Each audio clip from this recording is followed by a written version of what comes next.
Hey guys, welcome to Devbhoomi career point. आशा करता हूँ आप सभी लोग स्वस्थ होंगे, काफ़ी अच्छी आपकी स्टडी चल रही होगी। तो देखिए, सामान्य हिंदी टेस्ट सीरीज पार्ट 82 है और सामान्य हिंदी के महत्वपूर्ण 20 एमसीक्यू जो आपको इस टेस्ट में मिलते हैं बहुत ज़्यादा महत्वपूर्ण है, क्योंकि यूके ट्रिपल एससी के नवीनतम पैटर्न पर आधारित ये सभी टेस्ट सीरीजें हैं, जिसमें हम देखते हैं यूके जी के टेस्ट सीरीज में हमारे 90+ पार्ट हो चुके हैं, जीके की टेस्ट सीरीज में 50+ पार्ट हो चुके हैं और कंप्यूटर वाली टेस्ट सीरीज में हमारे 30+ पार्ट हो चुके हैं।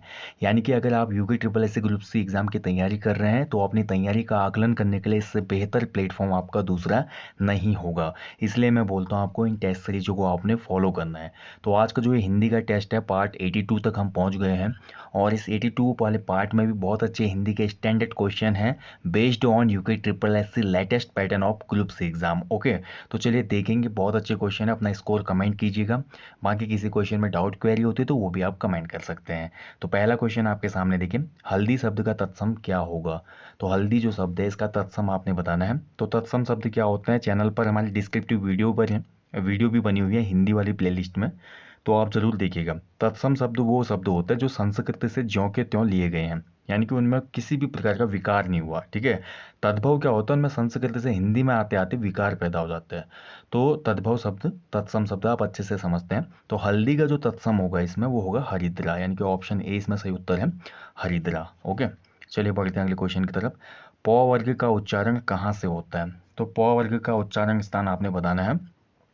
ठीक है, तो देखिए वर्ण संबंधी मैं आपको पहले ही बता देता हूँ वर्ण से कैसे कैसे क्वेश्चन बनते हैं। या तो आपका वर्ग पूछ लेता है वर्ण का, या आपका संयुक्त अक्षर पूछ लेता है, या आपका इसका उच्चारण स्थान पूछ लेता है, कहाँ से उच्चारण होता है, दंत से, ओष्ठ से, मूर्धा से, कंठ से। ठीक है, इसके साथ साथ अल्प प्राण पूछ लेता है, कौन सा अल्प प्राण इसमें वर्ण है, कौन सा महाप्राण है। तो आप कौन सा नासिक के व्यंजन होता है ये भी पूछ लेता है कई बार। तो इस वाले चैप्टर को बहुत अच्छे से क्लियर करना है अपने चैनल पर। फ्री में आपके लिए यहाँ पे वीडियोज़ हैं इस संदर्भ में। तो अगर पौ वर्ग की बात करें तो पौ वर्ग होता है दोस्तों, पौ का उच्चारण यहाँ पे ओष्ठ से होगा, यानी कि होंठों से। ऑप्शन बी इसका सही उत्तर है, ओष्ठ। ठीक है, चलिए बढ़ते हैं अगले क्वेश्चन की तरफ। वाक्य में क्षण भर ठहराव के लिए प्रयुक्त चिन्ह कौन सा होता है। अगर हम कोई वाक्य लिख रहे हैं, हिंदी में सेंटेंस लिख रहे हैं, तो सेंटेंस में हमको क्षण भर का ठहराव चाहिए, छोटा सा एक विराम चाहिए। तो उसके लिए हम किसका प्रयोग करेंगे। ठीक है, तो इसके लिए प्रयोग होता है अल्प विराम का। ऑप्शन ए इसका सही उत्तर है, अल्प विराम। थोड़ा ज़्यादा ठहराव चाहिए वाक्य में तो फिर हमारा अर्ध विराम। और अगर वाक्य पूरा हो गया तो फिर पूर्ण विराम, जिसको 4 विराम भी कहा जाता है। ठीक है, पूर्ण विराम आप जैसे देखते हैं हमेशा आगे से लगते हैं डंडी जैसी। तो ये हमारे हिंदी में कुछ महत्वपूर्ण चिन्ह होते हैं, इनको भी आपने देखना है। ठीक है, योजक चिन्ह क्या होता है, लोप चिन्ह क्या होता है, क्वेश्चन बनते हैं यहाँ से भी। बढ़ेंगे नेक्स्ट क्वेश्चन की तरफ। नेक्स्ट क्वेश्चन देखिए, और से पहले किस चिन्ह का प्रयोग नहीं होता। अगर हम कोई वाक्य लिख रहे हैं उस वाक्य में बीच में और आ जाता है, और शब्द, तो इनमें से कौन सा चिन्ह उपयोग में नहीं लाया जा सकता। तो देखिए, अगर कोई भी हम वाक्य लिख रहे हैं और उसमें और शब्द आ गया, और एक संयोजक शब्द है, यानी कि वाक्यों को जोड़ता है। ठीक है, संयुक्त वाक्य बनाने में ज़्यादा प्रयोग होता है। तो यहाँ पर और जब भी लगता है तो किसी भी प्रकार का हम यहाँ पे चिन्ह प्रयोग नहीं करते थे, यानी कि पूर्ण विराम, अल्प विराम, प्रश्नवाचक, कोई भी चिन्ह प्रयोग नहीं होगा। उपयुक्त सभी ऑप्शन डी इसका सही उत्तर हो जाएगा। नेक्स्ट देखिए, सूर्योदय का संधि विच्छेद बताना है आपने। तो संधि चैप्टर भी आपने करनी है, संधि से क्वेश्चन बनते हैं। कभी संधि विच्छेद पूछ लेता है इसमें, तो कभी आपका कौन सी संधि है दिए गए वाक्य शब्द में, ये पूछ लिया जाता है। तो संधि वाला जो टॉपिक है वो भी महत्वपूर्ण एक टॉपिक है। तो सूर्योदय की अगर हम बात करते हैं तो सूर्य धन उदय, सूर्योदय। ठीक है, यानी कि इसका आंसर हो जाएगा ऑप्शन ए। चलिए अब आप कमेंट बॉक्स में कमेंट करेंगे सूर्योदय में कौन सी संधि है। ठीक है, आप भी कमेंट कीजिएगा। बढ़ते हैं नेक्स्ट क्वेश्चन की तरफ। नेक्स्ट क्वेश्चन है देखिए, उत्कृष्ट शब्द का विलोम शब्द क्या है। देखिए क्वेश्चन का जो पैटर्न है, जो टेस्ट का पैटर्न है वो UK triple S C based है। अभी थोड़ी देर बाद आपको कुछ टफ क्वेश्चन भी मिलेंगे हिंदी साहित्य के और पत्र लेखन से। ठीक है, तो आप बने रहिएगा, ये ना सोचिए कि बीच में सरल क्वेश्चन आते हैं तो बहुत रिपीटेड क्वेश्चन रहते हैं, ऐसा मत सोचिए। किसी भी एग्जाम में अगर देखिए 40 की यूके जी के आती है ना आपकी, तो 25 क्वेश्चन हमारे इजी टू मॉडरेट ही आते हैं, हमेशा परीक्षा वहाँ से डायरेक्ट बनते हैं। 15 क्वेश्चन वरीयस उत्तराखंड की बुक से आते हैं जो आपके सिलेक्शन में महत्वपूर्ण भूमिका निभाते हैं। ऐसे ही हिंदी में 20 क्वेश्चनों में से आप मान के चले लगभग 12 से 14 क्वेश्चन हमेशा आपके इजी बनेंगे। ठीक है, रिपीटेड भी क्वेश्चन हो सकते हैं, लेकिन 5 से 6 क्वेश्चन आपके हमेशा नए बनते हैं किसी भी ग्रुप सी जनरल पेपर में। ओके, तो उत्कृष्ट शब्द की बात करते हैं तो उत्कृष्ट का विलोम हो जाता है, यहाँ पे सही आंसर हो जाएगा निकृष्ट, यानी कि ऑप्शन बी इसका सही उत्तर है। ठीक है, उत्कृष्ट का विलोम निकृष्ट, ऑप्शन बी। चलिए बढ़ते हैं आगे। इनमें से कौन सा अश्व का पर्यायवाची नहीं है? तो बताना है नहीं है। देखिए है और नहीं है वाला जो सेंटेंस होता है इसको बहुत ध्यान से आपने पढ़ना है एग्जाम में, नहीं तो क्वेश्चन आपका गलत हो सकता है। एक नंबर गलत होना मतलब आप कम से कम सैकड़ों लोगों से पीछे हो जाएंगे। तो अश्व मतलब घोड़ा, तो यहाँ पर घोटक, घोड़ा, हई, ये सभी अश्व घोड़े के पर्यायवाची हैं। लेकिन जो तरंग है ना, तरंग घोड़े का पर्यायवाची नहीं है। तरंग जो होता है वो लहर का पर्यायवाची होता है, ठीक है, लहर। तो ऑप्शन ए इसमें सही उत्तर हो जाएगा। अगला क्वेश्चन है, देखिए इनमें से कौन सा विदेशज शब्द है? तो विदेशों से जो शब्द आए, आगत शब्द भी, विदेशज शब्दों को आगत शब्द भी कहा जाता है, ठीक है। आगत यानी कि जो आए हैं, हमने अडॉप्ट किए हैं। लाइक तुर्की शब्द हो गए, अरबी शब्द हो गए, पुर्तगाली शब्द हो गए, स्पेनिश वर्ड हो गए, चाइनीज वर्ड हो गए, जापानी शब्द हो गए, ये सभी हमारे विदेशज या आगत शब्द कहलाते हैं। तो यहाँ पर मोर, चिड़िया, जूता, ये सभी हमारे देशज शब्द हैं, जबकि आलपिन जो है ये विदेशज शब्द है इसमें, ठीक है। तो आलपिन हमारा कौन सी भाषा का शब्द है? पुर्तगाली, पुर्तगाली भाषा का शब्द है ये, ठीक है। चलिए बढ़ते हैं अगले क्वेश्चन की तरफ। यथा विधि का सही उत्तर बताइए, ठीक है। तो यथ विधि हो गया, यथा विधि होगा। तो यथा विधि जो शब्द है इसका सही अर्थ बताना है आपने, क्या होता है इसका सही अर्थ यथा विधि का? तो यथा विधि मतलब विधि या नियम के अनुसार, ठीक है, नियम के अनुसार हो गया, विधि कानून के अनुसार। यथा विधि बोला जा रहा है, यथावत होता तो नियम, नियम के अनुसार चलता। यथा विधि है तो विधि कानून होता है, तो नियम के तहत होगा यहाँ पे, या नियम के अनुसार, यानी कि विधि के अनुसार होगा इसका सही आंसर, ऑप्शन बी, ठीक है, ऑप्शन बी होगा सही, विधि के अनुसार, यथा विधि। ओके, चलिए बढ़ते अगले क्वेश्चन की तरफ। उल्लास का सही विच्छेद चुनिए। तो उल्लास शब्द का सही विच्छेद करना है, यानी कि संधि विच्छेद करना है आपने उल्लास का, या शब्द का विच्छेद करना भी होता है कि शब्द को तोड़ना सही उच्चारण में। तो उल्लास को जो अगर हम तोड़ते हैं, ये होता है उत धन लास, ठीक है, इसमें होती है व्यंजन संधि। कभी उल्लास में पूछ लिया जाए कौन सी संधि है, तो व्यंजन संधि होती है, तौ का ल हो जाता है इसमें, ठीक है। मोहन नहीं आने वाला है, यह किस प्रकार का वाक्य है? तो मोहन नहीं आने वाला है, ठीक है, तो कैसा हो जाएगा? ये नहीं आने वाला है, कन्फर्म पता चल रहा है मोहन नहीं आएगा, तो ये नेगेटिव सेंटेंस हो गया, यानी कि नकारार्थक, ऑप्शन डी हो जाएगा इसका, नहीं आने वाला है, ठीक है। अगला देखिए, किए हुए को मानने वाला वाक्यांश के लिए एक शब्द क्या होगा? यानी कि आ, कृतज्ञता को मानने वाला बोल सकते हैं, या आपने किसी के लिए कुछ किया तो एहसान जो लेता है, सिंपली बोलूँ मैं, तो इसको क्या कहा जाता है? तो किए हुए को मानने वाला ये कहलाता है हमारा कृतज्ञ, ऑप्शन ए। और किए हुए को नहीं मानने वाला अगर पूछा जाता तो फिर हो जाता है कृतघ्न, ठीक है। नहीं मानने वाला कृतघ्न, मानने वाला कृतज्ञ। अगला क्वेश्चन है, देखिए मैंने बोला जैसे कि साहित्य से अच्छे क्वेश्चन मिलेंगे आपको। तो शैलेश मटियानी जी की कौन सी रचना कुमाऊं की एक लोक गाथा अजीत बफौल पर आधारित है? बहुत अच्छा क्वेश्चन है।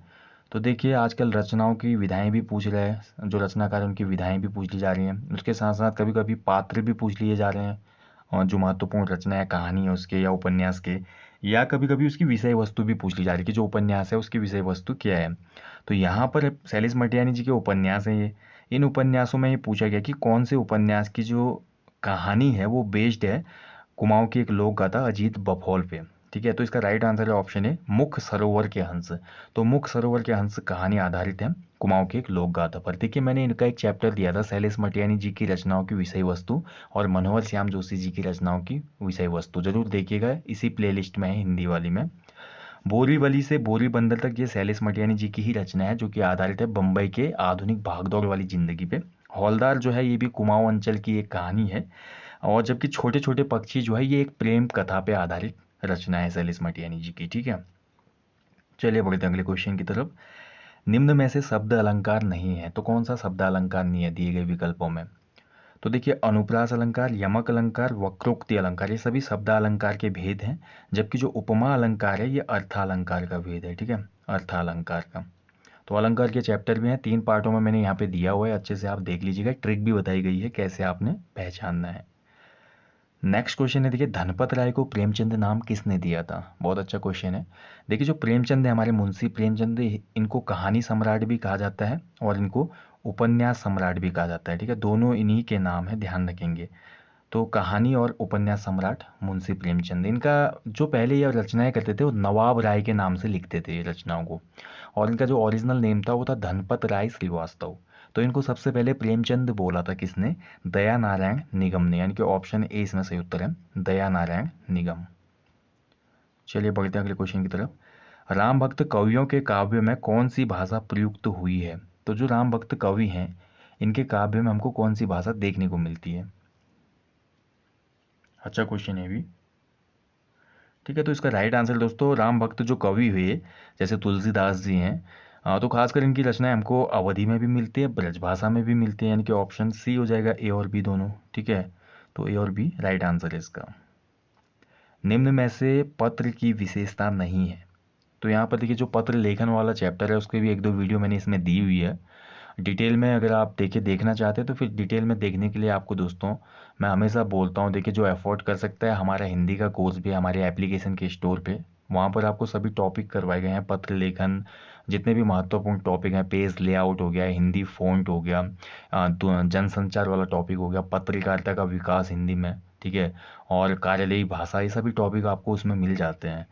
तो वहाँ पर हमने पढ़ा था किसी भी पत्र की विशेषता क्या होती है। किसी भी पत्र की विशेषता होती है संक्षिप्तता, विनयशीलता, क्रमबद्धता, ठीक है, बाहरी सजावट और पॉइंट टू पॉइंट वहाँ पे डिस्कस करना, ज़्यादा विस्तार नहीं होना चाहिए। तो यहाँ पर संक्षिप्तता, विनयशीलता, क्रमबद्धता ये तो पत्र की विशेषताएं हैं, जबकि जो प्रेषक होता है ये विशेषता नहीं है इसमें। ठीक है, ऑप्शन डी कोई अनिवार्य विशेषता नहीं है किसी भी पत्र की, ऑप्शन डी। अगला देखिए, अधिसूचना का प्रयोग किस क्षेत्र में नहीं होता है? बहुत अच्छा क्वेश्चन है। देखिए अधिसूचना जो होती है हमारी, तो पत्र के प्रकार मैंने यहाँ पे फ्री में भी करवाए हैं, आपको देख सकते हैं आप, एआरओ के लिए मैंने वो टॉपिक दिए थे, तो सभी प्रकार के पत्र उसमें बताए गए जिसमें अधिसूचना का भी हमने जिक्र किया हुआ है। ठीक है, तो अधिसूचना देखिए नियम, आदेश, अधिकार ये सभी बताने में इसका प्रयोग होता है, जबकि कर्तव्य के संदर्भ में अधिसूचना का प्रयोग नहीं होता। ठीक है, कर्तव्य के संदर्भ में, तो यहाँ पर ऑप्शन डी इसका सही आंसर हो जाएगा। चलिए बढ़ते हैं अगले क्वेश्चन की तरफ। राजभाषा संबंधी संवैधानिक अनुच्छेद हैं, तो राजभाषा से रिलेट करते हैं जो वो कौन से अनुच्छेद हैं, तो इसको हमने डिस्कस किया है पहले भी। तो अनुच्छेद 343 से लेकर 351 तक में राजभाषा से संबंधित अनुच्छेदों का प्रावधान है। ठीक है, तो ऑप्शन ए इसका सही आंसर हो जाएगा, आर्टिकल 343 से लेकर 351 तक। लास्ट क्वेश्चन है, देखिए बहुत अच्छा क्वेश्चन है। सबसे उत्तम कहानी वह होती है जिसका आधार किसी मनोवैज्ञानिक सत्य पर होता है, यह किसका कथन है? तो किसने ये बोला था कि कोई भी कहानी, सबसे बेस्ट कहानी वो होगी जिसका बेस किसी मनोवैज्ञानिक सत्य पर होगा। ठीक है, तो इसका राइट आंसर है दोस्तों ऑप्शन बी, मुंशी प्रेमचंद। तो मुंशी प्रेमचंद ने ये स्टेटमेंट दी थी। इसके साथ साथ देखिए मैंने आपको बताया उपन्यास सम्राट और कहानी सम्राट वाले सेपरेट दो वीडियो दिए हैं मुंशी प्रेमचंद के, उसमें मैंने बोला है कि इन्होंने किस उपन्यास शैली का विकास किया और कहानी में जो इनकी महत्वपूर्ण कहानियाँ थी उनको दिए हैं। तो मुंशी प्रेमचंद के दोनों टॉपिक आप जरूर देखिएगा। ठीक है, बहुत महत्वपूर्ण है। तो दोस्तों ये था सामान्य हिंदी टेस्ट सीरीज पार्ट 82, और काफ़ी अच्छे क्वेश्चन थे। आई होप आपने काफ़ी अच्छा स्कोर किया हो उसमें, और ऐसे ही जो टेस्ट सीरीज चल रही चैनल पे वो कंटिन्यू रहेंगी, तो बने रहिएगा चैनल के साथ। और अगर आपका कोई डाउट क्वेरी होता है तो आप पूछ सकते हैं। मिलेंगे आपको जल्दी नेक्स्ट टॉपिक में, तब तक आप लोग अच्छे से अपनी स्टडी करें, अपना ध्यान भी रखें। जय हिंद, जय उत्तराखंड।